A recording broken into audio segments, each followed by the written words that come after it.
అంబేద్కర్ నవభారత రాజ్యాంగ నిర్మాత doctor BR Ambedkar నవభారత రాజ్యాంగ నిర్మాత డాక్టర్ బిఆర్ అంబేద్కర్ జోహార్ ప్రపంచ మేధావి అంబేద్కర్ జోహార్ ప్రపంచ మేధావి డాక్టర్ బిఆర్ అంబేద్కర్ కొనసాగిస్తాం అంబేద్కర్ ఆశయాలను జోహార్ డాక్టర్ బిఆర్ అంబేద్కర్ జోహార్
అందరికీ నమస్కారం.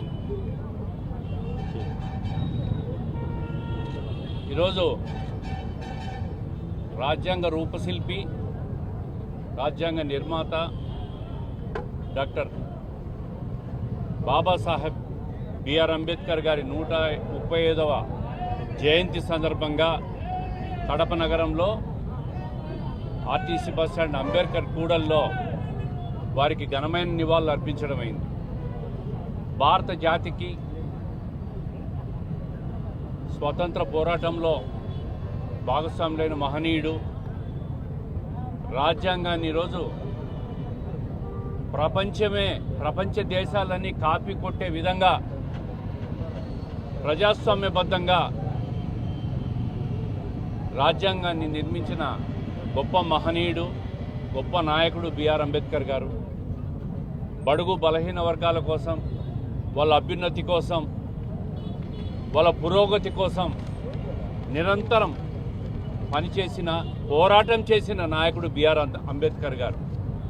అందుకే ఈరోజు భారత జాతి అంతా కూడా ప్రతి సంవత్సరం ఆయన జయంతి సందర్భంగా కానీ, వర్ధంతి సందర్భంగా కానీ గుర్తు చేసుకొని ప్రతి ఒక్కరూ కూడా ఘనమైన నివాళులు అర్పించడం జరుగుతుంది.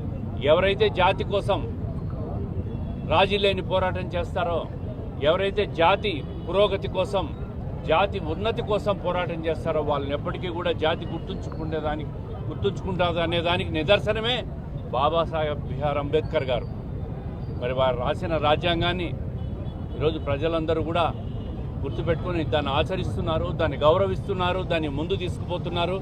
అదే స్ఫూర్తితో ప్రతి భారతీయుడు కూడా గుర్తుపెట్టుకుంటున్నాడు అనే దానికి గర్వంగా చెప్పుకునే రోజు ఈరోజు. మరి ఆయన ఆ రాజ్యాంగాన్ని ఈరోజు ప్రపంచ యావత్ దేశాలు కూడా కాపీ కొట్టి, అదే రాజ్యాంగ నిర్మాణాన్ని కాపీ కొట్టి మళ్ళీ ఆ దేశాల్లో కూడా అమలు చేస్తున్న తీరును కూడా మనం గమనిస్తూ ఉన్నాం. మరి ఆయన చేసిన సేవలు ఎప్పటికీ మర్చిపోదు ఈ జాతి. ఘనంగా ఆయన నివాళులు అర్పించడం గొప్ప విషయం. ప్రతి ఒక్కరు కూడా ఆయన రాసిన రాజ్యాంగాన్ని, ఆయన చూపిన బాటను ఆయన స్ఫూర్తితో కొనసాగాలని చెప్పి ప్రతి ఒక్కరిని కోరుకుంటున్నాను. అందరికీ డాక్టర్ బిఆర్ అంబేద్కర్ గారి 130వ జయంతి సందర్భంగా ఈరోజు ఆయన ఘనంగా కడప పట్టణంలో ప్రతి ఒక్కరూ నివాళులు అర్పిస్తున్నారు. రాజకీయ పార్టీలకు అతీతంగా నివాళులు అర్పిస్తూ ఉంటారు. ఈరోజు స్వేచ్ఛ సమానత్వాలను దేశ ప్రజలకందరికీ అందించిన గొప్ప వ్యక్తి డాక్టర్ బిఆర్ అంబేద్కర్ గారు. బలుగు బలహీన వర్గాలకి ఆర్థిక స్వాతంత్రం, రాజకీయ స్వాతంత్రం కల్పించి రాజ్యాంగ రూపకల్పన చేశారు. ఈరోజు ఆయన రూపకల్పన చేసిన రాజ్యాంగాన్ని ఆధారంగా చేసుకొని ఇన్ని సంవత్సరాల నుంచి మన ప్రభుత్వాలు విజయదుందుబ మోగిస్తూ ప్రతి ఒక్కరికి సమాన అవకాశాలు ఇస్తూ సమానంగా చూస్తూ ముందుకెళ్తున్నారు. అలాగనే స్త్రీ పురుషుల మధ్య కూడా సమానత్వం తెలియజేసి ఆర్థిక స్వాతంత్రం కానీ, వాళ్ళకు కూడా రాజకీయ స్వాతంత్రం కానీ కల్పించిన గొప్ప మహనీయుడు డాక్టర్ బిఆర్ అంబేద్కర్ గారు.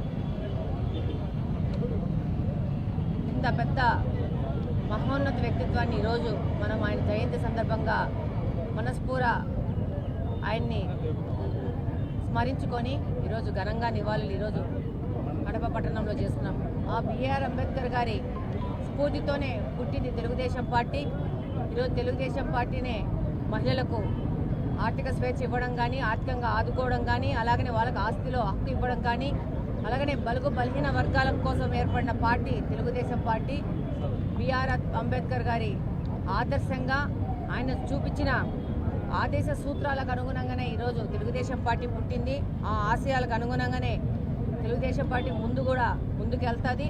ప్రతి ఒక్కరికి సమానత్వంతో తీసుకొని వెళ్ళి మన దేశ భవిష్యత్తును ముందుకు తీసుకెళ్లే విధంగా మనం అందరం కూడా ఆయన మార్గంలో నడుస్తామని సంపూర్ణంగా ఆశిస్తూ జోహార్ బిఆర్ అంబేద్కర్ గారు. డాక్టర్ భీమ్రావ్ అంబేద్కర్ గారి 135వ జన్మదిన సందర్భంగా రాజ్యాంగ రూపకర్తన చేసినటువంటి అటువంటి మహనీయుని యొక్క జన్మదినం సందర్భంగా ఎన్డీఏ కూటమి తరపున భారతదేశ ప్రజలందరికీ జన్మదిన శుభాకాంక్షలు తెలియజేసుకుంటున్నాను. ఎందుకంటే ఆయన జన్మదినం అంటే భారతీయులందరూ పుట్టినటువంటి రోజుగానే పరిగణించాలి. భారత రాజ్యాంగం రూపకల్పి, భారత రాజ్యాంగంలో ఏదైతే పొందుపరిచినారో సమానత్వం, హక్కులు, విధులు అన్నీ కేవలం ఎన్డీఏ ప్రభుత్వం మాత్రమే దీనిని అమలు చేస్తోంది.